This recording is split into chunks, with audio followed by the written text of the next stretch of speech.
Bonsoir à toutes et à tous. Je suis ravi de recevoir Giosuè Calacciura. Vous êtes né à Palerme en 1960. Vous vivez et travaillez à Rome. Vous avez été journaliste. Vous écrivez également pour le théâtre et la radio. Et 7 de vos romans ont été traduits en français, notamment certains chez Noir sur Blanc dans la collection Notabilia. Euh, qui est dirigée par Manon Frappa, qui est présente également avec nous. Et je vous présente donc les quatre personnes qui sont avec nous. Giosuè, qui est au centre, son fils Ismaël, qui va s'occuper de la traduction également avec Lise Chapuis, qui est à sa droite, qui est la traductrice officielle, attitrée et fidèle de Giosuè. Et Giosuè, vous avez écrit également un ouvrage extrêmement plébiscité par le public français qui s'appelle Borgo Vecchio, était paru en 2019, qui est finaliste de nombreux prix. Et donc, votre dernier roman, Je suis Jésus, qui a reçu le prix Stresa en 2021. Alors, bonsoir à tous. Je suis ravi de vous voir tous réunis dans la même pièce. C'est plutôt inédit d'avoir 4 personnes dans la même pièce à distance. Avant de vous donner la parole, Giosuè, j'aimerais savoir comment Giosuè continue d'habiter, et je m'adresse à Manon, continue d'habiter le catalogue noir sur blanc. C'est devenu quasiment un auteur phare du catalogue. Euh, Qu'est-ce qui vous a séduit pour continuer à le publier? Je me suis pas tellement posé la question de est-ce que j'allais continuer à le publier ou pas. Moi, je suis séduite par tous les livres de Giosuè, que ce soit Ubitor, Vimana Carne ou Borgo Vecchio. Je sais qu'en découvrant Je suis Jésus, que j'ai lu en italien d'abord, ce qui m'a frappé, outre bien sûr le thème qui est assez audacieux quand même, oser aller imaginer l'adolescence non écrite du Christ, c'était déjà assez amusant, mais je trouvais que dans ce livre-là, par rapport à l'écriture de Giosuè Calacciura, qui, dans Borgo Vecchio et dans ses livres précédents, était extrêmement riche, extrêmement foisonnante, qui a vraiment une écriture qui nous emberlificote, qui nous attrape. Je trouve qu'il y a un côté un peu réaliste magique. Je déteste qu'on dise baroque, mais quand même un petit peu ça. Et là, ce qui m'a vraiment frappé dans Je suis Jésus, c'est le fait qu'au début, on a cette écriture très magique, très riche, et que peu à peu, avec le parcours que va vivre le Christ, avec ce qu'il va expérimenter, les trahisons, tandis qu'il perd la foi en quelque part, ou en tout cas qu'il se durcit, on a une écriture qui suit le même chemin et qui se durcit jusqu'à atteindre son noyau. Et je crois que c'est vraiment ce qui m'a le plus impressionné sur ce livre-là de Giosuè Calacciura. Alors, Giosuè, justement, comment, en étant, il me semble que vous êtes agnostique, comment écrit-on sur Jésus? Quel est le déclic qui a fait qu'on écrit sur cette vie, ce moment qui n'est pas évoqué dans les évangiles? C'est un vide biblique, on peut appeler ça ainsi. Perché ha scelto Gesù e questo momento della sua vita diagnostico? Sì, perché mi sembra che Gesù sia buono anche per questo tempo. Parce que Jésus est utile même pour ce moment historique-là. Cioè c'è una difficoltà, lo vedo anche quando io propongo questo libro ad amici, mi rispondono, ma un libro con Gesù perché?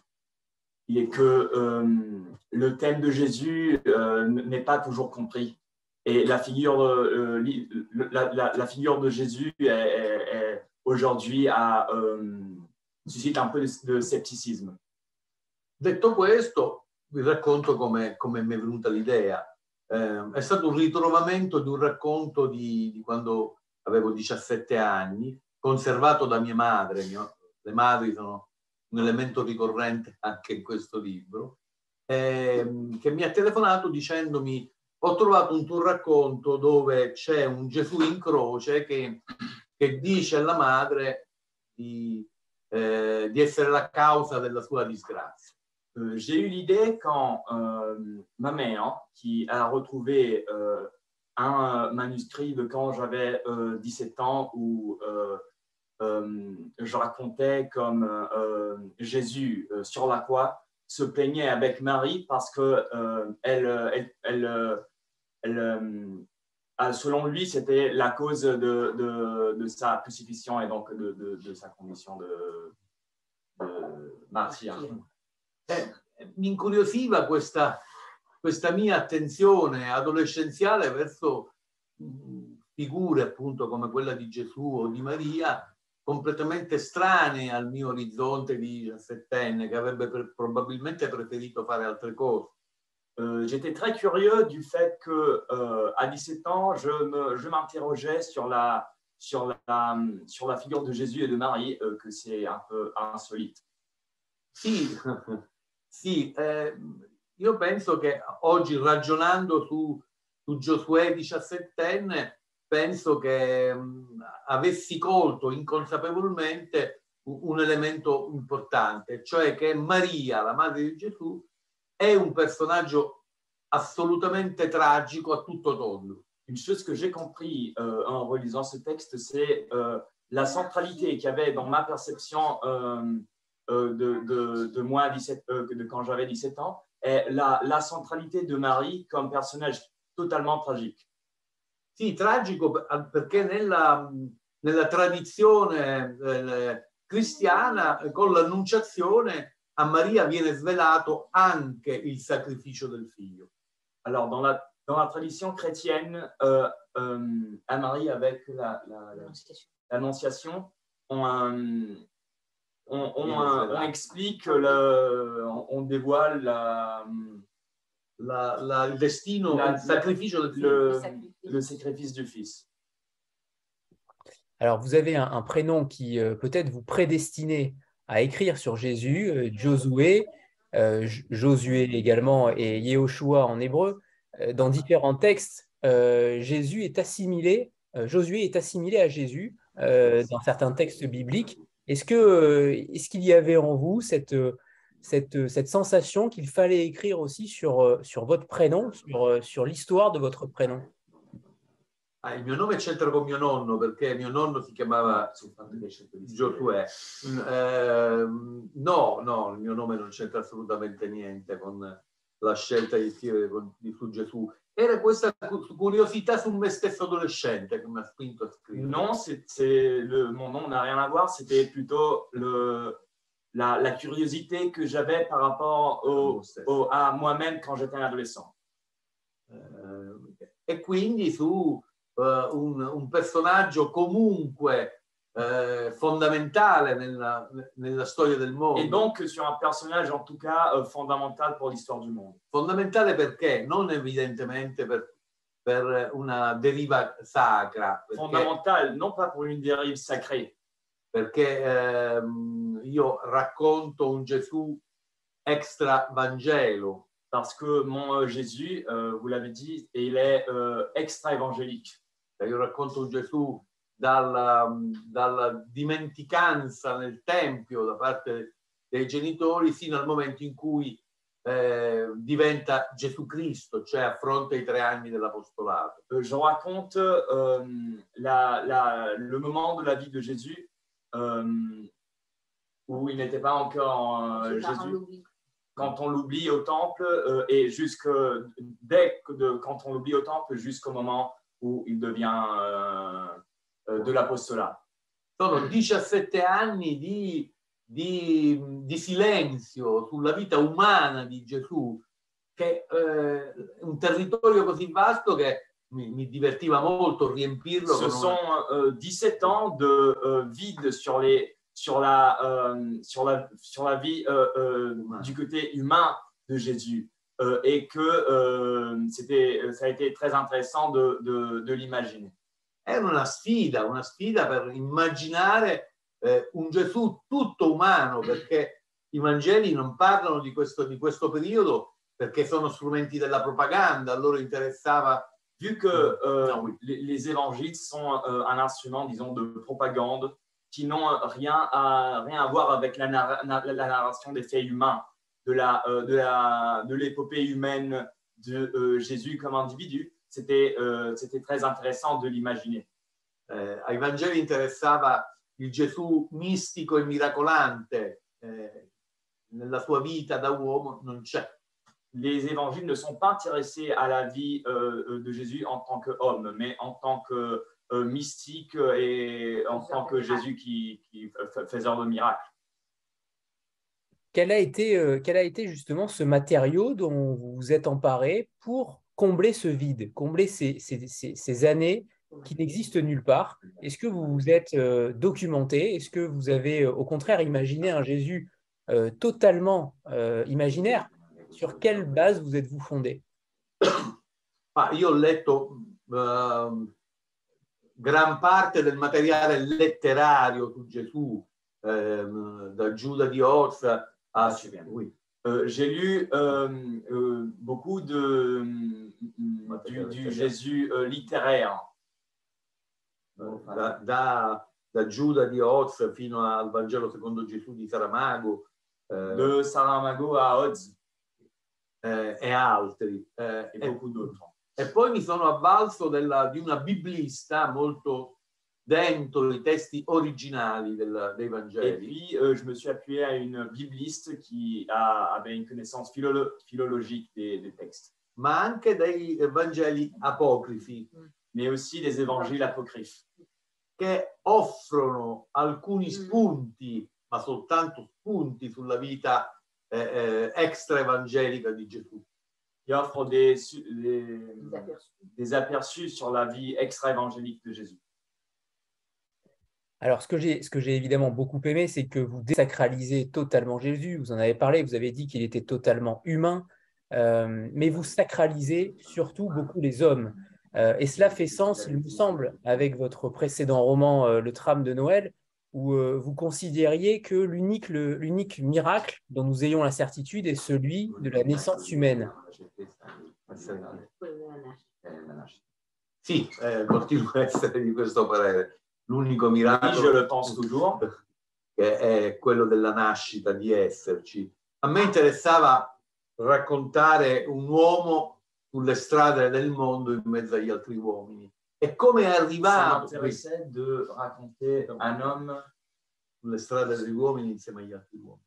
Sulle strade del mondo in mezzo agli altri uomini. Dans les chemins du monde avec les autres hommes, au milieu des autres hommes. Oui, les chemins du monde au milieu des autres hommes. Mi interessava questo, raccontare la storia di un uomo calato nella realtà del suo tempo, in una provincia molto lontana dall'impero, nelle mani dell'esercito romano. Ça m'intéressait un uomo di una provincia estrema dans la province extrême de l'Empire romain nelle mani dell'esercito romano. Au merci de l'armée de l'Empire romain. Questo mi interessava la storia dell'uomo, perché se c'è una vera forza nel cristianesimo, mi sembra che sia proprio questa. Cioè, s'il y a une force dans le christianisme, c'est justement l'histoire, questa, cioè la storia di un uomo, le récit d'un homme, di un uomo che si confronta con gli altri, qui se confronte avec les autres. J'ai eu l'impression que, Josué, que c'était votre roman le moins noir, le moins violent. Est-ce que vous êtes en train de vous assagir, Josué Caracciolo? Ma non mi sembra che sia il meno violento. Di violenza ce n'è tanta. C'è una violenza anche nell'essere appunto périphérique. Il y a quand même de la violence. Il y a de la violence, beaucoup de violence sur ce fait d'être à la périphérie de l'Empire. C'è una violenza della natura. Il y a une violence aussi de la nature. E c'è la violenza, la solita violenza degli uomini. Il y a toujours la même violence, la violence des hommes. Della sopraffazione degli uomini. A me non sembra così meno violento degli altri. C'è un elemento di stile, evidentemente, che è diverso. Il y a, je ne crois pas que c'est beaucoup moins violent des autres. Par contre, il y a sûrement un changement de style. Penso che sia questo un elemento interessante, nel senso che ho dovuto rivedere, ragionare sul mio stile per due motivi. J'ai dû revoir beaucoup mon style, surtout pour deux raisons. Uno, perché dovevo trovare la voce di questo giovane adolescente Je di devais nome trouver Gesù. la voix de ce jeune adolescent qui nome s'appelle Gesù. Jésus. L'altra è perché lo stile può diventare, che è un passepartout per raccontare la realtà, può diventare una limitazione, una scorciatoia, un paio di occhiali sfocati. Alors, l'autre, c'est que le style peut devenir un mauvais filtre pour fare ruggine. peut vieillir et ne pas s'adapter à l'histoire que tu dois raconter. Donc, je me suis senti contraint de changer de style. Quindi ho dovuto fare un lavoro, dovuto tornare a fare un lavoro di puro artigianato della scrittura, cioè rivedere il J'ai testo. dû donc faire un travail de pur artisanat de l'écriture. J'ai dû revoir mon style dans ce qui le composait. Penso che mi sia servito parecchio. Et je pense que ça m'a beaucoup servi. Alors, en effet, le style est assez incroyable parce que vous arrivez à faire parler un adolescent dans un trentenaire, mais c'est aussi sur la narration. La narration, elle est faite d'un Jésus trentenaire qui, de manière rétrospective, va dévoiler son passé de manière extrêmement désabusée et mélancolique aussi. Pourquoi ce choix de narration entremêlé justement de ces deux âges? Qu'est-ce qui vous a séduit de partir de ce Jésus trentenaire? Ecco, questo era il gioco che avevo previsto di affrontare. C'était le défi que je m'étais proposé d'affronter. Perché questo è un libro di avventure, è un libro centrato, c'est un livre d'aventure, centrato sulla figura adolescenziale di Gesù. Qui se concentre sur la figure adolescentielle de Jésus. Perché, come dice la Elsa Morante, il mondo verrà salvato dai ragazzini. Parce que, comme le dit Elsa Morante, le monde sera sauvé par les enfants. Sera sauvé par les enfants.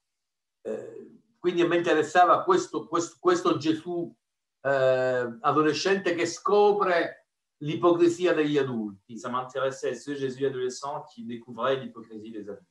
In fondo, quei giovanissimi cristiani affrontano un cambiamento epocale proprio partendo dalla scoperta dell'adolescenza. À la fin, les premiers chrétiens affrontaient ce changement épocal justement en se focalisant sur le moment de l'adolescence. Cioè, soltanto dei ragazzi potevano immaginare un cambiamento così di 180 gradi della storia del mondo. Seulement des jeunes auraient pu imaginer un changement si radical de l'histoire du monde. Beh, io penso che la figura evidentemente rivoluzionaria di Gesù sia fondamentale nella nostra storia. La figure évidemment révolutionnaire de Jésus est fondamentale dans notre histoire. Per la prima volta gli ultimi, gli emarginati, i poveri entrano nella storia. Pour la première fois, les vaincus, les émarginés, les marginaux et les pauvres rentrent dans l'histoire. E questa svolta, questo taglio poteva farlo soltanto un ragazzino. Et cette révolution pouvait être faite seulement par un adolescent. E l'adulto, il trentenne Gesù, deve trovare, come dire, la forza della sua scelta successiva, del suo nuovo passo, soltanto ricordando la propria adolescenza. Et le Jésus adulte pourra affronter les défis de son âge, sa destinée, seulement avec les yeux, avec la perspective qu'il avait en tant que jeune. Je vous cite, vous écrivez dans le texte, les jeunes gens sont comme les insectes pollinisateurs. Ils n'ont pas le temps de s'arrêter sur la fleur la plus accueillante. Ils doivent suivre leur mystérieux projet. Est-ce que c'est ça? Sì, questi sono appunto i pensieri di un Gesù che si confronta per esempio con il cugino Giovanni quando arrivano a Nazareth. Ce sont les pensées d'un jeune Jésus qui rencontre son cousin Jean sur la rue de Nazareth con il suo gruppo di fanatici. avec son groupe de fanatiques. Gesù deve superare il suo elemento conservatore. Jésus doit dépasser son élément conservateur. Quello che l'ha fatto abbrutito nel lavoro, Qui l'a abruti dans le travail è separato dagli altri e dal mondo. et séparé des autres et du monde. Alors, c'est surtout vous l'avez dit, c'est surtout un roman sur l'enfance, sur l'adolescence aussi, mais quelle enfance avez-vous eu, Josué, pour nous raconter celle des autres de manière aussi évocatrice? On a l'impression que c'est votre adolescence, c'est vos chagrins d'amour, c'est vos émotions qui traversent ce roman. Che rapporto c'è con la tua adolescenza e con la tua gioventù? Perché sembra che siano le tue vicende di gioventù e non quelle di prima. Sì, esagererei dicendo che è un libro autobiografico. Évidemment, je ne peux pas dire que c'est un livre autobiographique. Però alcune cose, per esempio, il fatto che il padre è banista. Le fait que, par exemple, le père est ébéniste. Mio padre era un giornalista che aveva come secondo lavoro il falegname. Mon père était un journaliste qui, faceva il falegname. dans le loisir, faisait le menuisier. E io sono cresciuto con questo ricordo di mio padre che pialla con un vetro i legni e li ho trasferiti direttamente sulla pagina perché mi sembrava plausibile una memoria di Gesù come questa. Et je me rappelle de mon père qui travaillait avec le bois. Et c'était plus fiable comme image, celle-ci, qu'on m'a racontée. E poi io sì, nei miei libri io penso che, lo dico in maniera molto, molto chiara nei miei libri, che l'infanzia e l'adolescenza sono il momento fondamentale per ripensare il mondo. Et je le dis très clairement dans le livre. L'enfance et l'adolescence sont le moment fondamental pour repenser le monde. Per gli adolescenti, io ho 3 figli adolescenti, uno è qui che mi traduce. J'ai 3 fils adolescents. Uno è qui che mi traduce. Un est là qui me traduit. Mi offrono ogni giorno spunti e notizie sulla sensibilità acutissima, arrabbiata rispetto alla vecchiaia del mondo. Et m'offre des aperçus très aigus contre la vieillesse du monde. Cioè c'è una sensibilità adolescenziale che noi poi perdiamo, che permette ai giovani di individuare subito dove stanno le ipocrisie. Il y a une sensibilité des jeunes, des adolescents, que en grandissant, les adultes perdent et qui est capable de reconnaître tout de suite où se trouvent les hypocrisies. Il y a un personnage qui m'a vraiment fasciné, c'est Joseph, qui disparaît peu à peu du récit, comme si son absence et son côté taiseux aimantaient un petit peu le lecteur. Comment vous avez conçu ce personnage qui brille un peu par son absence, mais surtout, je ne peux imaginer, vous avez parlé de votre père, je ne peux imaginer que ce n'est pas aussi votre histoire. L'absence de votre père peut-être, ou alors celle que vous allez dédier. Forse l'assenza di papà in questa cosa. Ou alors, non solo. Oui, ou alors celle que vous allez ne pas évoquer à travers vos enfants en leur disant, c'est une sorte de dédicace peut-être, en leur disant je ne serai pas absent, je ne serai pas votre specie di dedica dicendo che non sei assente. Evidentemente c'è anche questo. Évidemment, il y a aussi ça. C'è una grande tenerezza per mio padre che è morto, che è assente, quindi il y a une grande affection pour mon père qui est mort et qui est absent, et donc e quindi questo il gesto che Giuseppe fa sulla testa di Gesù quando gli taglia i capelli e l'accarezza, anzi più tardi lo leggeremo. Le geste qu'il fait que Joseph en Posant la main sur en la posant tête. la main sur les cheveux de Gesù quando gli tagli i capelli. quand il lui coupe les cheveux. È un gesto che io vorrei sentire ancora. C'est un geste que je voudrais sentir encore. Quindi sì, c'è un rapporto con il padre che è molto forte. Donc oui, il y a une relation avec le Père qui est très forte, Ma è anche un padre molto mais moderno, c'est aussi un Père très moderne, perché già gli stessi Vangeli danno delle indicazioni. parce que les évangiles eux-mêmes donnent beaucoup d'indications. A 13 anni Gesù viene dimenticato nel Tempio À 13 ans, Jésus vient oublié dans le temple dal padre e dalla par madre, le Père et par la Mère, che tornano a Nazareth con una carovana. qui reviennent à Nazareth avec une caravane. E gli stessi Vangeli dicono che Maria, la madre, pensava che Gesù fosse ormai grande e quindi viaggiasse nel gruppo degli uomini, degli adulti. Giuseppe invece, pensando che il figlio fosse ancora troppo piccolo, immaginava che viaggiasse nel gruppo delle donne. Alors, Marie pensait que Jésus était assez grand et donc elle pensait il voyageait avec les hommes, disons, le groupe des hommes. Et au contraire, Joseph pensait qu'il était encore petit et qu'il restait avec le groupe des femmes. Questo ci dà un'indicazione precisa su uno scollamento et ça nous donne della famiglia. une indication précise sur l'éloignement de la famille.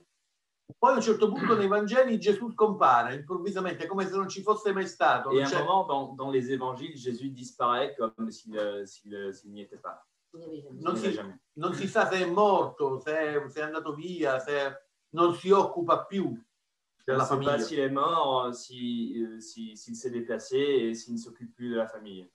Questo mi ha offerto la possibilità di dire che c'è stata una separazione. Ça m'a donné la possibilité de dire qu'il y a eu une séparation de Jésus entre Jésus et sa famille. Che rifiutava, come dire, il misterioso progetto della madre. Qui refusait le mystérieux projet de la mère. Vous introduisez aussi d'autres personnages bibliques comme Barabbas, Lazare, Judas. Est-ce que ça vous a permis de donner une sorte d'enveloppe encore plus réelle, crédible au roman? La possibilità di dare un'atmosfera più credibile. Ma non solo la credibilità e la plausibilità del mio piccolo Vangelo di Gesù. C'est pas seulement pour un fait de donner de la crédibilité à mon petit évangile de Jésus. Ma perché andando avanti scoprivo che diventava un gioco con il lettore. Mais parce que je découvrais que en allant avant que ça devenait un jeu avec le lecteur. Perché citando Barabba o Lazzaro, parce que en citant Barab ou Lazare o Giuda ou Judas, nel lettore si aprono una serie di file improvvisi. Le lecteur s'est aperçu qu'il est un personnage biblique, mais par contre, che si aprono et donc il y a des possibilités che si aprono dei file, come dei dossier, déjà... Si apre subito una comunità tra il lettore e lo scrittore. È un gioco, diventa un gioco. Ça devient une communauté entre le lecteur et l'écrivain, et c'est un jeu qui s'ouvre. E in questo gioco è divertente anche la sorpresa, che i ruoli sono cambiati. Et en ce jeu, c'est amusant aussi voir comme les rôles sont différents par rapport à l'histoire biblique. Sono diversi. Les rôles sont différents. A volte persino capovolti. Des fois même inversés. Alors, vous travaillez le roman dans 13 étapes, 13 chapitres, qui m'ont beaucoup fait penser aussi à Sholem Aleichem. Je ne sais pas si vous avez déjà lu cet auteur, mais avec Étoile vagabonde, vous avez cette façon de tisser le lien, de tisser le conte. Non. Non, très bien. Non. Tant pis. Non l'ho letto. Tant pis. Il n'a pas lu. Mais justement, sur cette matière et sur ce chapitrage, sur le fait de découper en 13, j'imagine que ce n'est pas anodin. Et là aussi, c'est Non è casuale. Ma sì, io non, è un gioco questo libro, però non si sarei troppo attento a questo gioco. È venuto di 13 capitoli. Ce livre, oui, il y a un élément ludique dans les citations bibliques, mais c'est quand même un hasard qu'il y ait 13 chapitres. Ce n'est pas une référence. Oui. Se tu vuoi, sì. Si Se vous voulez, oui. Oui. très bien, très bien. Il y a une question de Nathalie. Donc, elle n'a pas encore lu le livre, mais elle demande quel est le rôle de Marie dans le livre. Il est fondamental ce rôle puisqu'il est tout en silence, en sous-entendu. Maria, allora io ho raccontato la storia di un uomo, quindi esclusa ogni ipotesi religiosa J'ai sacra. raconté l'histoire d'un homme, donc exclut chaque hypothèse religieuse et sacrée. Eppure nel mito di Gesù, Cependant, dans le mythe de Jésus, c'è l'elemento mistico, il y a un élément mystique très fort. c'è l'elemento del mistero della Il y a trascendenza. l'élément du mystère de la transcendance. E io ho individuato nella madre, in Maria, la sacerdotessa di questo mistero, che è un mistero di silenzi. Et j'ai interprété ce mystère dans la figure de Marie, qui est une prêtresse de cette transcendance par ses silences. Alors, une question de... Maria è un personaggio che penso mi sia venuto particolarmente bene. Je pense que Marie est un personnage que j'ai bien fabriqué.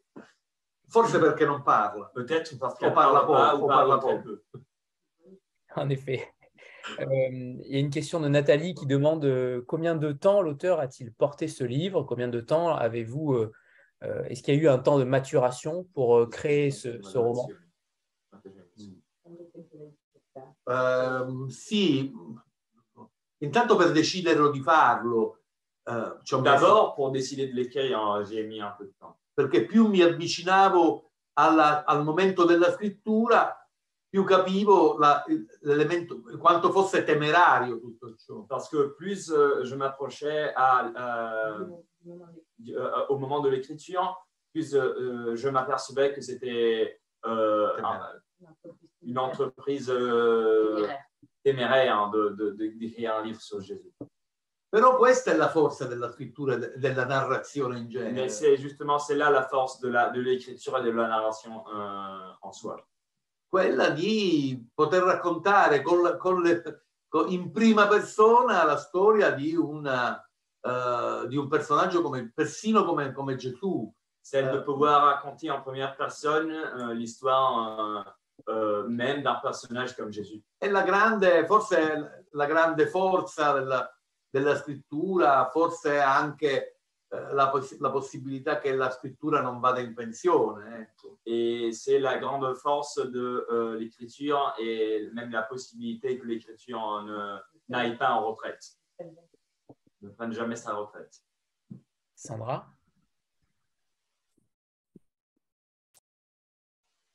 Pardon. Oui, bonsoir. Bonsoir Josué, bonsoir tout le monde. Je voulais savoir si le titre, c'était un titre qui se voulait marquant, frappant, parce que je suis Jésus, c'est quand même une affirmation forte. Voilà, est-ce que c'était pour attirer le regard ou est-ce qu'il y a un autre sens à y voir derrière ce titre? Evidentemente le necessità editoriali in questo caso si scontrano con una mia decisione ancora prima di scriverlo. Io ho deciso che questo libro doveva chiamarsi Io sono Gesù perché Dio... Alors, les nécessités éditoriales, peut-être là, vont à l'encontre avec mes nécessités di scrittura. Avevo già deciso. J'avais déjà décidé avant de l'écrire le titre. E perché? Perché quando tu prendi in mano questo romanzo, dammelo, Parce que quand tu prends dans les mains ce roman e leggi et tu lis, io sono Gesù, je suis cioè Jésus, ciascuno di noi è Gesù, chacun de nous est Jésus. cioè, c'è questo elemento assolutamente Il y umano a cet élément absolument humain dove il sacrificio e la sacralità où si le sacrifice et mescolano. la sacralité se mêlent. Quindi volevo dire a ciascuno che lo leggeva che lui era Gesù. Et donc, je voulais dire à chaque lecteur que Jésus, c'était lui. Très bien, très bien. Est-ce que vous avez eu d'ailleurs, quel a été l'accueil en Italie de ce texte qui a reçu le prix Stresa? Quel a été l'accueil de ce roman, puisqu'on connaît le côté pratiquant des Italiens, extrêmement pratiquant. Et deuxième question, quel a été l'accueil du Vatican ou potentiellement de l'Église par rapport à ce sujet-là? Allora, non vi illudete troppo sulla partecipazione al mondo cattolico degli italiani. Ne vous faites pas trop d'illusions sur la participation au monde catholique des Italiens. Però i due organi ufficiali della Chiesa di Roma, Mais les deux organes officiels de l'Église de Rome, cioè l'Osservatore Romano, donc soit l'Observateur romain e et l'Avvenire, l'Avvenire qui sont due giornali deux journaux del Vaticano, du Vatican, hanno fatto due bellissime ont recensioni. écrit de très belles critiques du roman. Tre belle critiche. L'Avvenire ha detto che questo libro, non me l'aspettavo, è il libro più spirituale degli ultimi anni. L'Avvenire a écrit que ce livre-là est le livre le plus spirituel des dernières années. Il y a le plus de Il y a le plus de spiritualité. Mentre gli altri giornali, tra virgolette, laici, Pendant que les autres journaux, entre guillemets, laïcs, hanno fatto la smorfia. ils ont un peu grimacé. Perché la parola, questo è molto interessante però, C'est très intéressant le fait que perché la parola Gesù crea ancora difficoltà. le mot Jésus crée encore une difficulté. Perché noi lo immaginiamo sepolto sotto i velluti della città del Vaticano. Parce qu'on l'imagine enseveli sous les velours de la cité du Vatican. In realtà Gesù è un problema. En réalité, Jésus est un problème. Gesù aveva un progetto Ils politico avaient un projet politique. e lo dice esplicitamente nella Beatitudini, nel discorso della Et le montagna. dit explicitement dans le discours de la montagne. Quando dice beati i poveri di spirito perché erediteranno la terra, beati gli assetati di giustizia perché saranno dissetati. Quand il dit bénis soient les pauvres d'esprit et Perché erediteranno la terra. parce qu'ils vont hériter la terre. Beati gli assetati di giustizia perché saranno dissetati. Bénis les assoiffés de justice parce qu'ils sont des atteints. Vabbè, e così via. Dice, come dire, prospetta un intervento concreto nella realtà. Nessuno dei punti, veut appliquer un programme concret à la réalité. nessuno dei punti del discorso della montagna è mai stato realizzato. Et il n'y a pas des points du discours de la montagne qui ont été réalisés même en 2022. Quindi è, come dire, è un manifesto di una rivoluzione a Donc venire. c'est un manifeste d'une révolution à venir. Dovremmo ragionarci su questo. On doit réfléchir sur ça.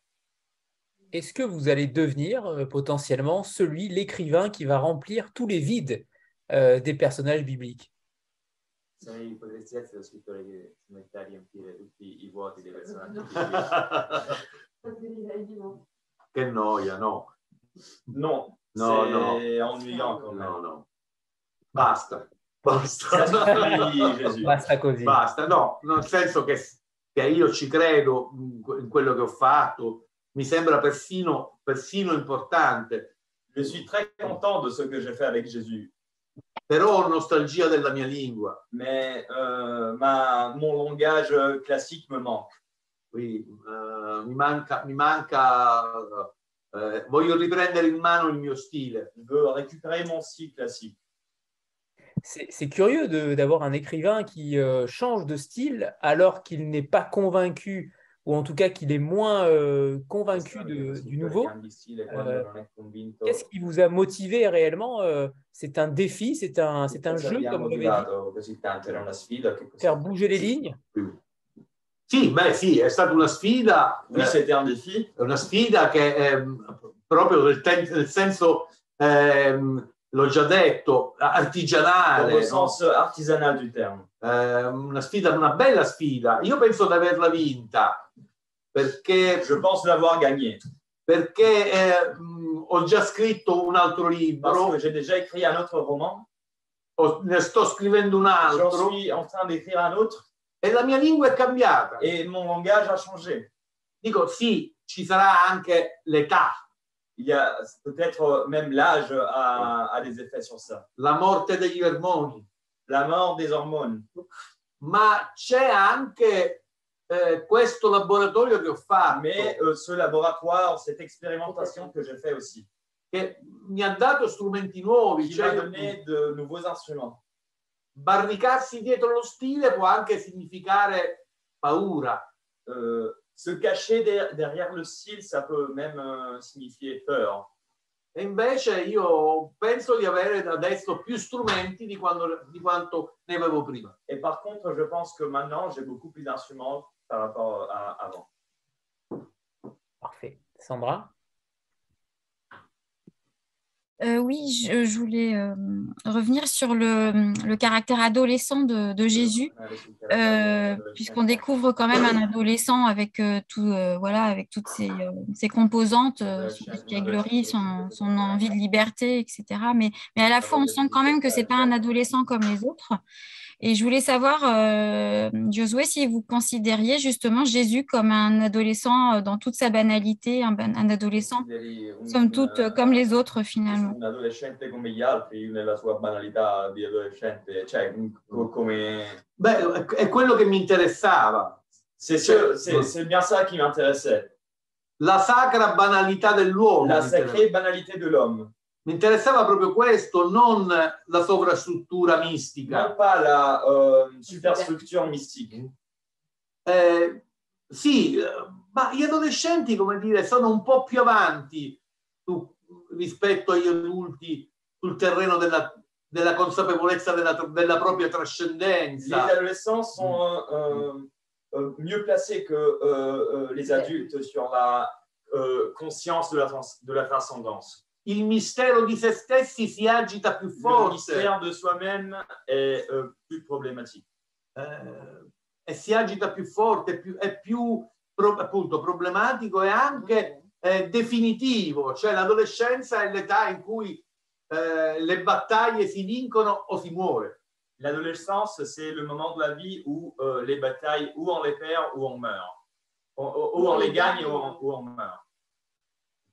Quindi sì, io penso che io appunto lo vedo nei giovani di oggi, almeno di quelli che io conosco attraverso i miei figli. Donc je le vois dans les jeunes d'aujourd'hui, les adolescents que je connais grâce à mes fils.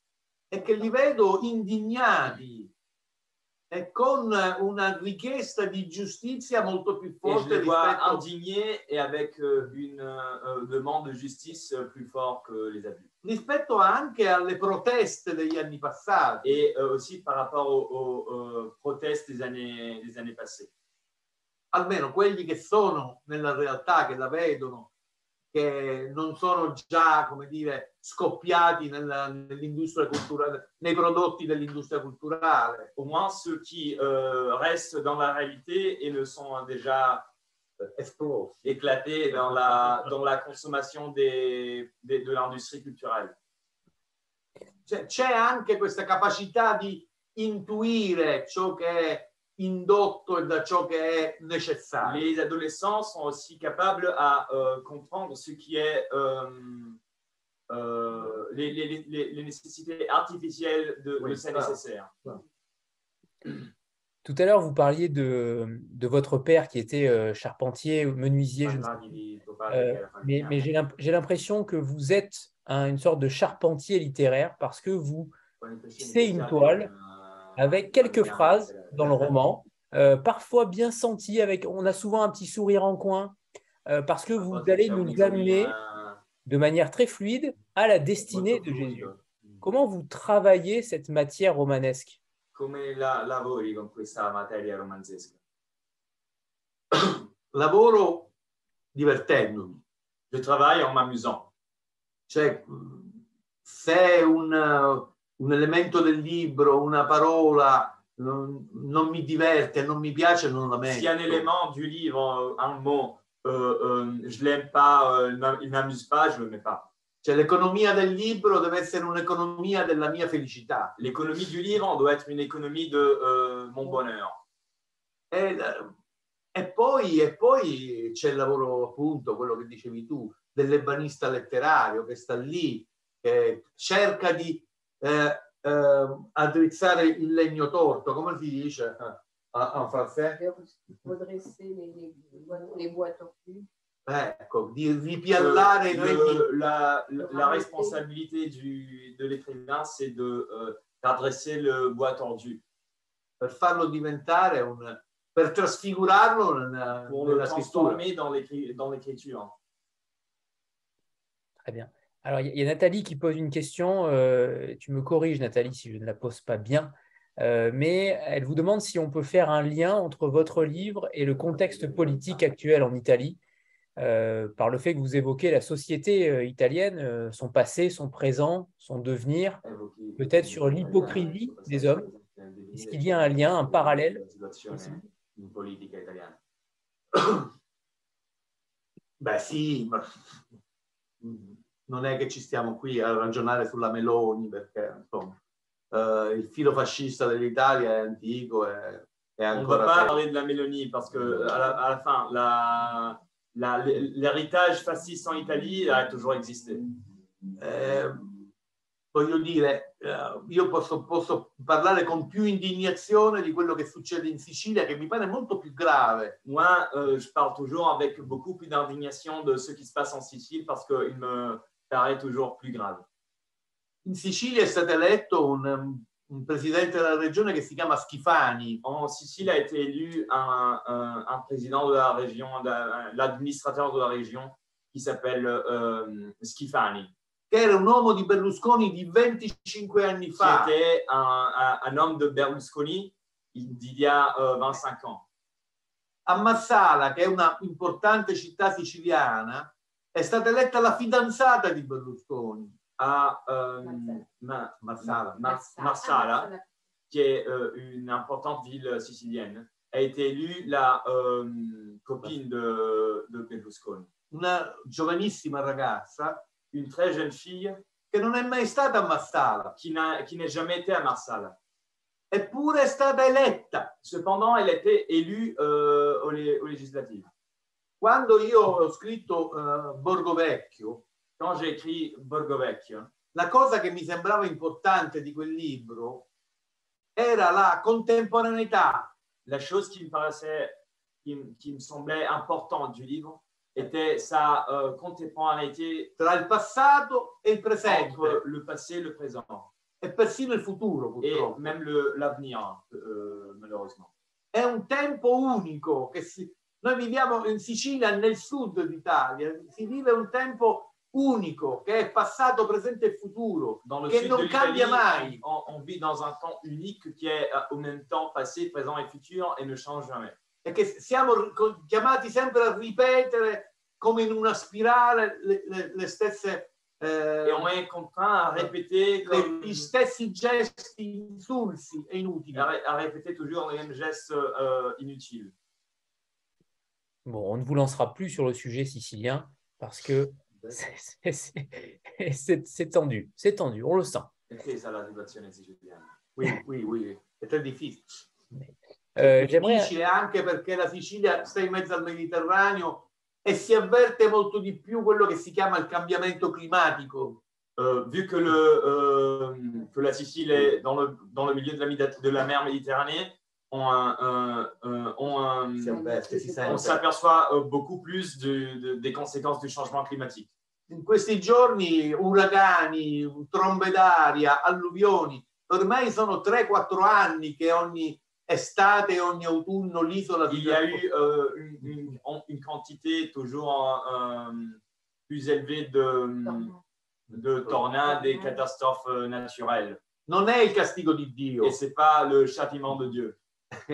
È il cambiamento C'est climatico le changement climatique. che vediamo in tutto il resto del On mondo. le voit dans le reste du monde. Ma colpendo la Sicilia si colpisce e spesso si distrugge un patrimonio storico, antropologico e culturale unico al mondo. Mais en détruisant la Sicile, on va détruire un patrimoine historique, culturel et anthropologique qui est unique au monde.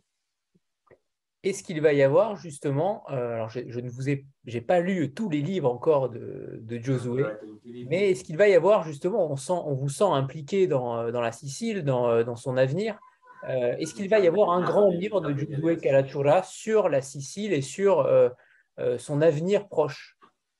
Est-ce que c'est quelque chose qui germe en vous? Vous pouvez répéter la question, s'il vous plaît?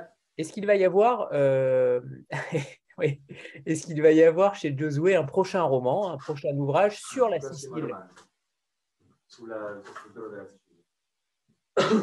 Sur l'engagement? Sì, io ho capito la domanda. In questo momento sono così indignato verso i miei corregionali siciliani che per ora non voglio scrivere sulla Sicilia, ma sono molto arrabbiato. Je suis tellement indigné avec mes compatriotes siciliens que je n'ai absolument pas envie d'écrire de Sicile, sur la Sicile. Per una voglio scrivere di altro, voglio tornarci quando sarò più consapevole con un progetto anche di politica concreta. Maintenant, je veux écrire des autres choses et je vais y revenir quand j'aurai une conscience majeure et une perspective politique plus concrète que celle que j'ai maintenant. Très bien. J'aimerais faire intervenir Lise Chapuis parce que si le roman de Josué est extrêmement réussi, c'est grâce à elle aussi, parce que sa traduction est juste merveilleuse, il faut le signaler. On sent chez vous ce rythme, cette langue. On a l'impression quasiment de dire de l'italien. Sincèrement, j'ai retrouvé cette chanson, cette musicalité. Alors déjà, bravo Lise, parce que vous faites un travail admirable. Mais j'aimerais savoir comment on traduit Josué dans le texte. Est-ce qu'il y a des difficultés? Est-ce qu'il utilise des spécificités qui sont plus difficiles pour un traducteur? Ou au contraire, c'est du beurre? Dans ce texte, alors oui, comme l'a dit Josué, ce texte a été un peu spécial par rapport au précédent. C'est-à-dire qu'effectivement, il y a un changement de style, comme il l'a dit, pour ce texte-là, j'ai finalement eu peut-être plus de difficultés encore que pour les autres, à savoir qu'il fallait trouver un juste équilibre entre, disons, ce qu'il avait écrit avant et qui reste encore un peu là dans cette écriture, et puis cet assèchement progressif, comme il l'a dit aussi, et évidemment toujours la tension poétique du texte. Donc, il y avait vraiment une tension entre différents, enfin, pas vraiment des différents registres, mais des niveaux, des approches de l'écriture un peu différents. Et puis surtout, cette espèce d'assèchement petit à petit, et puis avec des phrases parfois très longues au contraire. Donc, trouver un bon rythme. Mais de toute façon, c'est le travail principal. Le travail principal avec Josué, c'est de trouver le bon rythme.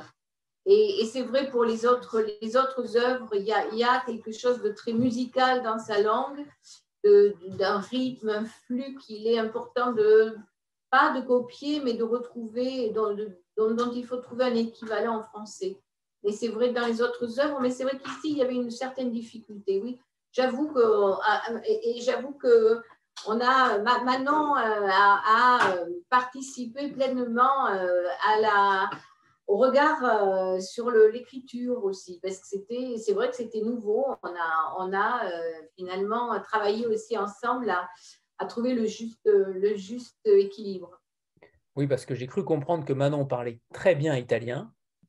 Et donc, du coup, vous aviez accès aussi au texte original et vous avez pu travailler ensemble, éditeur, traducteur et auteur, ce qui est plutôt rare. Alors, oui, mais moi, j'ai lu le texte original avant de confier la traduction et de lancer la publication de Je suis Jésus, mais après, je ne suis pas du tout allée voir le texte original au sens où Lise est une très bonne traductrice. Ce n'est pas la question de choses qui auraient été mal compris ou qui auraient été mal traduits. C'était un travail sur la syntaxe française qui était à faire, parce qu'effectivement, il y a un changement de rythme, un changement de langue, il y a toujours ces phrases très très longues, mais comme disait Lise, avec un assèchement progressif. Il y avait aussi le côté biblique, sachant que Lise et moi sommes très athées et très peu éduqués religieusement parlant, donc nous avions quelques moments de stupeur, mais c'était, en tout cas, je ne suis jamais allée voir le texte italien pour parler de la traduction avec Lise. C'était vraiment un travail sur la version française. On n'a pas précisé que le texte n'était pas du tout blasphématoire, hein. Ça, c'est quelque chose qui était j'imagine, très important pour Josué, qu'il n'y avait pas de morale particulière, où il n'y avait pas d'incantation à renier la religion. C'est quelque chose qui était obligatoire pour vous dès le départ du texte. Vous ne vouliez pas secouer la poudrière trop violemment non plus. Ti sei stato attento mentre scrivevi a non vabbè, capito. Ma non particolarmente, sono stato più attento alla vicenda che doveva essere plausibile. Pas vraiment, mais je me suis concentré sur rendre l'histoire, le récit plausible. Cioè che fosse in qualche maniera un pezzo di quei Vangeli dove non c'è sacralità, che collegava i due momenti del sacro, cioè la nascita e la morte. Pour réaliser un morceau comme un morceau de cet évangile où il n'y a rien de sacré, mais qui essaye de rattacher le récit de la naissance à ensuite la postulat. Et en même temps, c'est un Jésus, alors je ne vais pas, une sorte d'anti-héros, quasiment un loser. Pratiquement, j'ai l'impression qu'il va d'échec en échec. Il est trahi par les femmes et les hommes de manière générale. C'est la première fois qu'on lit un texte sur un Jésus qui est aussi, comment dire, qui est aussi mis à mal dans sa façon divinatoire, au final. Sì, pessimista fino a un certo punto, perché quest'uomo, questo Gesù, capisce che c'è un problema nel mondo, che è un problema di ingiustizia. Cet homme, Jésus, comprend qu'il y a un problème d'injustice dans le monde. Un'ingiustizia degli uomini, della sopraffazione degli uomini sugli altri uomini. L'injustice de la domination des hommes sur les autres hommes. E della natura, che è della natura. Assolutamente democratica, in qui est absolument démocratique nella sua devastazione. Dans sa dévastation. Et il se découvre même capable de mensonges, de férocité, même de perfidie parfois. Il fait aussi une introspection sur lui-même. Sì. Questo c'è un po' nei Vangeli apocrifi, che sono un po' più attenti all'elemento umano. Sappiamo che a Gesù piaceva molto bere il vino. Ce côté-là est beaucoup plus présent dans les évangiles apocryphes, où le côté humain de Jésus émerge plus que dans la Bible. Mais on sait aussi que Jésus aimait beaucoup boire le vin. Che si accompagnava oggi diremmo, con gente poco raccomandabile. Qu'ils avaient des fréquentations pas très recommandables. che amava molto divertirsi. Qu'il s'amusait beaucoup. Io da parte mia ci ho messo che invece era un ragazzo molto malinconico e sensibile. De mon côté, j'ai mis qu'il était un garçon très mélancolique et sensible. Insomma, era un uomo come gli uomini, tra gli uomini, con la cui storia l'ha portato a scegliere. C'est un homme quelconque dont l'histoire l'a porté à choisir. Poi i Vangeli raccontano che la scelta è stata di carattere trascendente, Ensuite, mistico. les évangiles racontent que le choix était d'un caractère très mystique et transcendant. Io penso che la fine di Gesù sia, la morte di Gesù sia come tutti i rivoluzionari, una morte per omicidio. Je pense que la mort de Jésus, comme celle de tous les révolutionnaires, soit un homicide. J'aimerais vous parler de la couverture française, puisque la couverture italienne est totalement différente, mais vous voyez derrière moi cette magnifique couverture, qui est apparemment une œuvre des Enfants de la Dune de Saro Drano, il me semble. Comment s'est porté ce choix-là, Manon, sur cette couverture si impactante? Je la trouve plus impactante que l'italienne, personnellement. Elle est plus évocatrice, en tout cas, sur ce chemin-là. Pourquoi ce choix-là? Est-ce que vous l'avez aussi fait en accord avec Josué et peut-être Lise? Oui, alors bien sûr, j'ai soumis la couverture à Josué et à Lise, et si elle leur avait déplu, on n'aurait pas choisi celle-là, mais c'est vrai que ça a été très compliqué. Et ça a été mon chemin de croix, je dois dire, cette couverture, parce que bon, moi, je n'aimais pas du tout la couverture italienne. Je trouvais en plus que ça ressemblait à Jude Law, qui avait tout un jeu sur The New Pope, que c'était vraiment pas très délicat. Peut-être que l'idéal pour la couverture de ce livre, finalement, aurait été de mettre un miroir où chacun aurait pu se voir Jésus, et ça aurait peut-être été plus dans le sens que ce que Josué voulait dans l'absolu, mais pour des contraintes techniques de fabrication, c'est impossible. Et donc, je voulais rester sur une charte en noir et blanc avec une illustration qui rappelle aussi Borgo Vecchio, l'insérer dans la continuité de l'œuvre de Josué. Donc, je voulais illustrer ce Jésus adolescent, transmettre quelque chose de sa vitalité, de sa quête épique, de son énergie de vie. Et en même temps, je ne voulais pas le montrer. Je ne voulais pas qu'on voit vraiment Jésus, parce que c'est Jésus, mais plus globalement, moi, je n'aime pas tellement, dans un livre, avoir l'image du narrateur, et que j'aime pouvoir me sentir libre de l'imaginer. Et j'ai cherché des centaines et des centaines d'images, sans rien trouver, ou des choses très kitsch et très bibliques pour le coup. Et puis, je suis tombée sur un compte Pinterest d'un photographe malgache extrêmement talentueux qui s'appelle Piero Men. Et c'était une de ses photos. Et donc, après, il a fallu convaincre Piero Men, ce qui n'était pas évident, qui ne comprenait pas tellement pourquoi je voulais prendre ce petit garçon malgache qui courait en bas d'une dune pour illustrer un livre qui s'appelait « Je suis Jésus ». Mais finalement, ça s'est fait, et effectivement, je la trouve très belle et très, très marquante finalement. E poi a me piaceva di questa copertina questa solitudine del ragazzo, questa desertica solitudine di un ragazzo che comunque con la sua movenza un po' da gioco va avanti per la sua strada. Alors, de cette couverture, j'aimais beaucoup la solitude de ce garçon qui, dans cette solitude désertique, et qui avance seul sur son chemin. Et pour être honnête, je n'avais pas vu que c'était un enfant malgache. Pour moi, c'était l'ombre qui cachait, et ça donne aussi... Mais c'est ça, hein, c'est tout à fait ça. Il se trouve qu'il est malgache, mais on ne le sait pas, et il est à contre-jour, donc il y a cette ombre qui cache son visage. C'est magnifique en tout cas.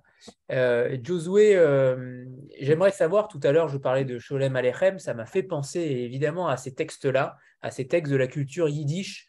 J'ai l'impression qu'il y a ce côté fable, conte que vous arrivez à mettre en avant. En tout cas, ça m'a fait penser à ça. Quels sont vos influences littéraires? Quels sont les auteurs qui vous ont façonné? Quali sono le tue influenze letterarie e gli autori che ti hanno influenzato? Per questo libro? Pour ce livre-là? Alors, pour celui-ci particulièrement, mais peut-être de manière plus générale aussi. Questo in particolare, ma anche in generale. Come ho già detto, Il Samorante è una stella cometa nel mio firmamento letterario, ma ce ne sono tanti.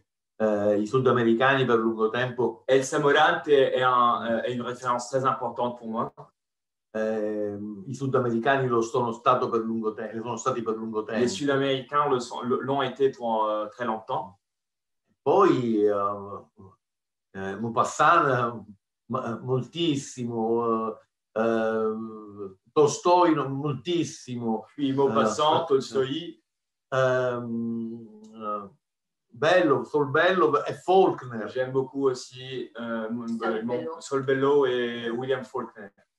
Insomma, ma probabilmente nell'influenza della mia scrittura c'entrano anche musicisti. Probablement m'ont façonné aussi beaucoup de musiciens. C'entra anche un'oralità un'oralità dei racconti di famiglie, dei racconti des récits familiers e dei racconti di strada et des récits de rue, della tradizione de la siciliana. tradition sicilienne. Quindi tutto questo per me è, come dire, un riferimento letterario. Donc pour moi, tout ça est une référence littéraire. E anche il cibo. Et la gastronomie aussi. Oui, parce que la gastronomie, parce que vous avez été restaurateur, il me semble, à un moment donné.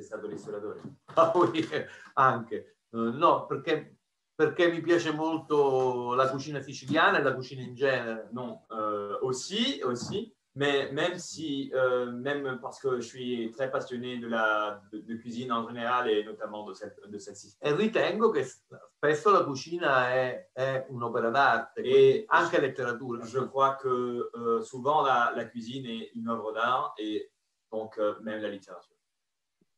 Qu'il dites-vous? J'aimerais savoir s'il y a un nouveau roman, vous en avez parlé tout à l'heure, mais de manière très évasive, sur le prochain roman qui va être de vous en retrouvant votre style, en retrouvant votre plume initiale, classique. Est-ce qu'il est déjà sorti en Italie? Parce que je sais qu'il y a beaucoup de titres qui ne sont pas encore sortis en France, il me semble, et ça va peut-être sortir plus tard. Et peut-être Manon pourra aussi nous dire tout à l'heure la suite. Allora, sì, il libro che uscirà in Italia il 24 ottobre è un libro che purtroppo per voi racconta i personaggi che accolsero il bambino nato nel deserto, nella stalla. Le livre qui va sortir bientôt en Italie le 24 octobre est un livre qui, malheureusement pour vous, est un livre qui raconte des composantes della nuit che l'ha accolto, de la naissance de Jésus.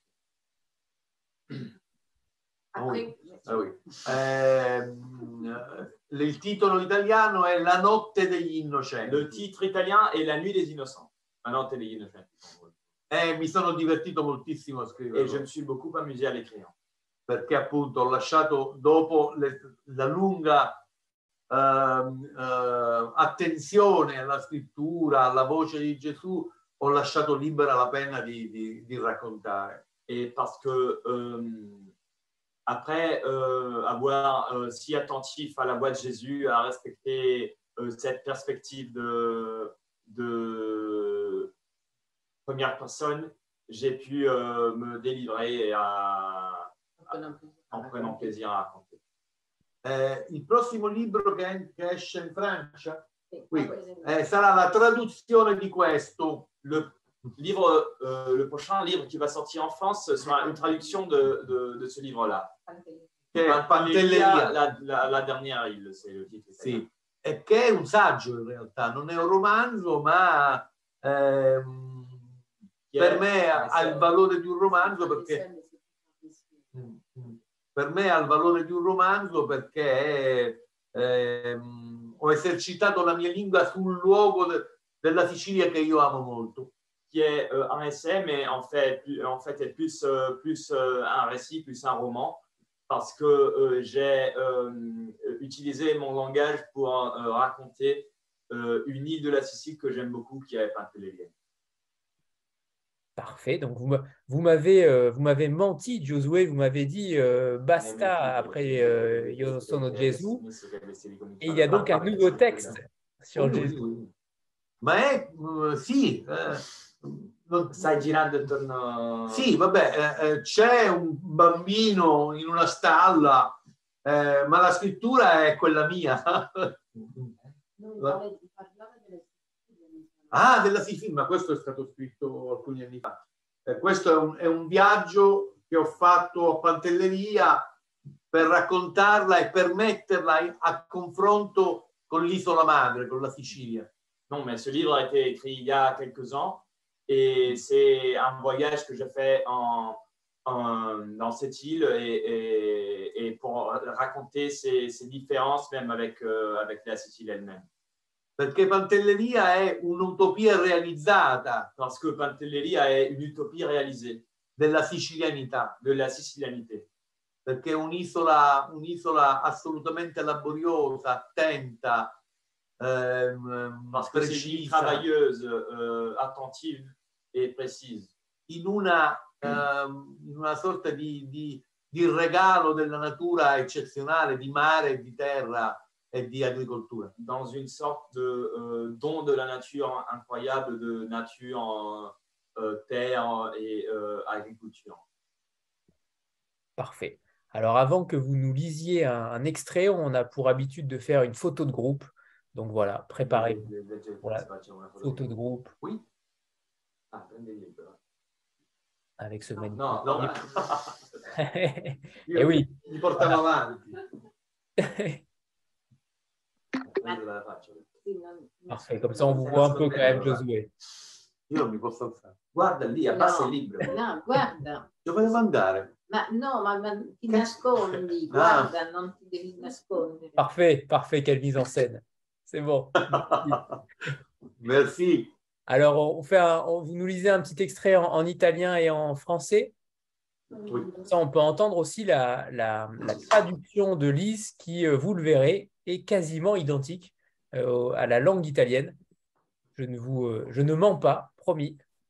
C'est à vous. La traduzione era quasi identica alla versione italiana. Posso cominciare a leggere? Non lo so. Posso? Il peut commencer à lire? Oui, bien sûr, c'est bon. Mio padre, quando arrivammo in Galilea, a Nazareth, perché in Giudea regnava il figlio del re che odiava i bambini, mi volle subito accanto, sotto la tettoia dietro la casa, dove lavorava da falegname. E aveva il tavolo grande. Oggi mi aiuti, diceva. Mi ordinava di prendere gli attrezzi, la brocca dell'acqua quando aveva sete, di reggere l'asse mentre tagliava. Già allora capivo che avrebbe potuto fare tutto da solo, senza il mio aiuto di fanciullo. Ma mi voleva lì, a portata di sguardo, per tenere a bada anche la sua preoccupazione. Quando qualcuno, un vicino, un passante, un cliente, si fermava davanti alla porta di casa, io ero già pronto per correre a vedere, rapido, vorace di curiosità.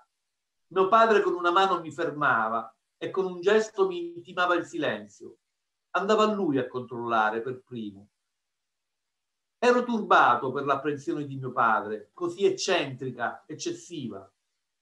Mentre lo aiutavo sotto la tettoia, scorgevo i miei coetanei correre liberi e senza controllo. Mia madre mi spiegò che la preoccupazione di mio padre si era acceso subito dopo la mia nascita. Soldati cercavano i bambini e a molti, disse, aveva fatto del male. Mio padre era sconvolto. Decise che bisognava immediatamente andare via. Così cominciò la nostra fuga e il suo terrore. Eppure, quello stesso sguardo spaurito e preoccupato continuavo a vederlo nei suoi occhi quando mia madre nel tardo pomeriggio, ormai il sole cominciava la discesa verso la sera, mi imponeva le letture sacre. Mio padre restava fuori di casa, lontano, e ci guardava. Si lavava dalle polveri del legno, si rinfrescava il collo e le ascelle, immergendo la braccia in una tinozza. Intanto ci scrutava in quella nostra intimità di parole sottratte alle pagine della Torah. Anche di quelle avevo paura. Mio padre era felice quando lavorava. Gli occhi si facevano luminosi, pazienti, intelligenti, senza paura. Mi metteva seduto sul bordo del grande tavolo e lasciava che guardassi le sue mani. Scorrevano sul legno, assaggiarne l'elasticità, la vocazione, a scoprire i nodi che sembravano occhi attoniti della natura a spiare il mondo, sgranati sulla meraviglia delle mani industriose degli uomini. Non si doveva tagliare sullo sguardo dei nodi, perché avrebbe complicato ogni progetto di lavoro e la loro durezza nascondeva in realtà il punto più fragile del legno. Questo mi insegnava mio padre. Al netto dei suoi pochi anni con noi, la mia infanzia, mi sono rimaste le sue parole di falegname, precise, semplici, come i gesti. Quando aveva segato, metteva il dorso della tavola sul filo del suo occhio e poi ripassare ancora con le dita per scoprire la densità di una gobba nell'indecisione della lama dentata, il difetto di una venatura, il tarlo antico di una creazione distratta. A mio padre nulla sfuggiva. Non era questo che volevo fare. Va bene. Mon père, quand nous arrivâmes en Galilée, à Nazareth, parce que régnait en Judée le fils du roi qui haïssait les enfants, il voulut tout de suite m'avoir à ses côtés. Sous le vent, derrière la maison, ils avaient son atelier. Aujourd'hui, tu vas m'aider, disait-il. Il me demandait de prendre ses outils, la cruche d'eau quand il avait soif, de tenir la planche tandis qu'il la coupait. Déjà à l'époque, je comprenais qu'il aurait pu faire tout cela seul, sans mon aide d'enfant. Mais il voulait que je sois là, à portée de son regard, une façon aussi de tenir en respect son inquiétude. Lorsque quelqu'un, un voisin, un passant, un client, s'arrêtait devant la porte de la maison, j'étais tout prêt à m'y lancer, rapide et avide de curiosité. Mon père me retenait d'une main. D'un geste, il m'imposait le silence. C'est lui qui allait le premier voir qui était là. J'étais troublé par son appréhension, si bizarre, excessive. Tandis que je l'aidais sous le vent, j'apercevais des jeunes gens de mon âge qui couraient libres et sans surveillance. Ma mère m'expliqua que l'inquiétude de mon père s'était manifestée dès ma naissance. Les soldats cherchaient les enfants et ils avaient fait du mal à beaucoup d'entre eux, me dit-elle. Mon père en avait été bouleversé. Il avait décidé qu'il fallait partir sur le champ. C'est ainsi qu'avait commencé notre fuite et la terreur de mon père. Pourtant, c'était ce même regard apeuré et inquiet que je voyais toujours dans ses yeux quand ma mère, en fin d'après-midi, au moment où le soleil commençait sa descente vers le soir, m'imposait les lectures sacrées. Mon père excelle l'extérieur, à distance, et nous regardait tandis qu'il plongeait les bras dans une bassine pour en ôter la sicure et se rafraîchir le cou et les aisselles. Ce faisant, il nous observait dans notre intimité de paroles sous-traites aux pages de la Torah. De ces dernières aussi, il avait peur. Mon père était heureux quand il travaillait. Ses yeux devenaient lumineux, patients, intelligents, dénués de peur. Il m'asseyait au bord de son établi et me laissait regarder ses mains. Elle courait sur le bois pour en sentir l'élasticité et la destination, en découvrir les nœuds, qui semblaient les yeux stupéfaits de la nature en observant le monde, écarquillés sur la merveille des mains industrieuses des hommes. La coupe ne devait pas tomber sur le regard des nœuds. Tout travail futur en aurait rendu difficile, car leur dureté cachait en réalité le pan le plus fragile du bois. Voilà ce que m'enseignait mon père. Ce qui reste du peu d'années qu'il a passé avec nous, le temps de mon enfance, ce sont ces paroles de charpentier, précises, simples comme ses gestes. Après avoir scié une planche, il en observait attentivement la tranche, puis repassait des doigts dessus pour percevoir la densité d'une bosse dans l'indécision de la lame dentée, le défaut d'une veine dans le bois, un trou de verre ancien d'une création distraite. Mon père, rien ne lui échappait. Merci. Je ne suis pas un lecteur excellent comme lui. Merci à tous les deux. Et surtout, merci à tous les quatre pour cette très belle rencontre. Je suis ravi d'enfin vous connaître, Josué, et je vais me plonger dans vos anciens livres, mais j'ai hâte de lire la suite. Surtout, celui-ci était véritablement très, très bon et surtout très bien traduit, je le redis, parce que j'imagine que ça ne doit pas être évident de traduire Josué. Ça, c'est une certitude. Donc merci Lise, merci de nous faire découvrir ces textes-là grâce à vous, grâce aux traducteurs. On découvre des textes étrangers quand on ne connaît pas la langue et c'est un bonheur que vous le fassiez. Donc merci. Et merci bien sûr Manon Frappa qui est donc l'éditrice chez Notabilia. Et dès dimanche, on reçoit Gaël Josse justement dans une prochaine rencontre. Donc on reste en famille cette semaine, c'est la semaine Notabilia. Donc voilà, merci à tous les quatre, merci à vous tous. Et lisez Je suis Jésus. En tout cas, essayez de l'incarner pour certains, pour ceux qui ont des envies bibliques. Mais pour le reste, lisez-le. Merci à tous. Merci à vous. Au revoir. Au revoir à tout le monde. Au revoir. Merci. Ciao, grazie. Ciao, grazie. Ciao. Merci.